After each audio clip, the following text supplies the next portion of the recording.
اب لوگ احتجاج کر رہے ہیں بجلی کے بلوں کے اوپر، تو اس کے اوپر بھی ایف آئی آر کاٹی جا رہی ہیں۔ یار کوئی حد ہوتی ہے ظلم کی، حد ہوتی ہے۔ اور یقین کریں میں یہ سوچ رہا تھا کہ اگر ہماری اشرافیہ کا یہی رویہ رہا، غریبوں کے گھروں میں بجلی کے بلوں کی صورت میں یہ جو ظلم کے پروانے آپ بھیج رہے ہیں یہ بھیجے جاتے رہے، تو پھر اللہ نہ کرے یہ صورتحال انقلاب فرانس جیسے کسی سانحے پر منتج ہو سکتی ہے۔ اور وہاں پتہ کیا ہوا تھا؟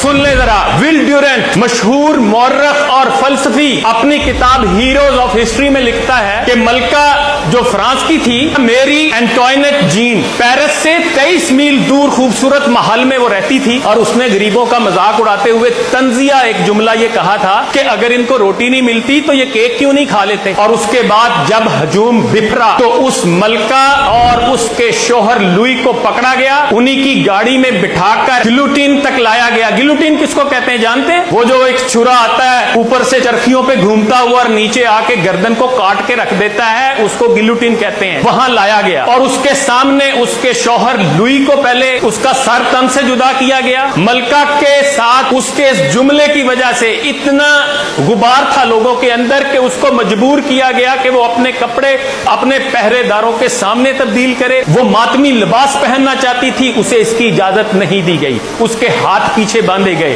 اس کے بال مونڈ دیے گئے، اور اس کو ایک گھاس لے جانے والے کے اوپر بٹھا کر ساتھ جلاد بیٹھا اور اس کو سرے عام ڈرایا گیا۔ 16 اکتوبر 1793 کو 12:15 پر جب اس کو گلوٹین کے نیچے لٹایا جانے لگا تو اس نے کہا مجھے معاف کر دو، میں نے یہ جملہ جان بوجھ کر نہیں کہا تھا۔ لیکن اس کے معافی نہیں ملی، اس کا سر تن سے جدا ہوا، اس کو ایک ایسے گمنام کھڑے میں پھینکا گیا جس کا کوئی نام و نشان نہیں ملا، کیونکہ قبرستان بھر چکے تھے۔ انقلابی جو لوگ تھے وہ مارے جا چکے تھے لاکھوں کی تعداد میں، اور اس کے بعد اس کے سر کا فٹ بال بنایا گیا۔ کئی گھنٹے تک لوگ اس کے سر سے فٹ بال کھیلتے رہے۔ اور یہی نہیں، ایک اور کردار تھا جنرل روحان کا، اس کو بادشاہ نے ذمہ داری دی تھی کہ انقلابیوں کو کچلو، اور اس نے جب لوگوں کو پکڑا اور جب وہ موت کے گھاٹ اتارنے لگتا تو لوگ زندگی کی بھیک مانگتے تو آگے سے کہتا احتجاج کیوں کرتے ہو؟ لوگ کہتے ہیں ہم 10 دن سے بھوکے ہیں، ہمارے پاس کھانے کو کچھ نہیں، ہم اس لیے احتجاج کرتے ہیں۔ تو اس نے آگے سے کہا کہ پیرس میں بڑی گھاس ہے، تم گھاس کیوں نہیں کھاتے؟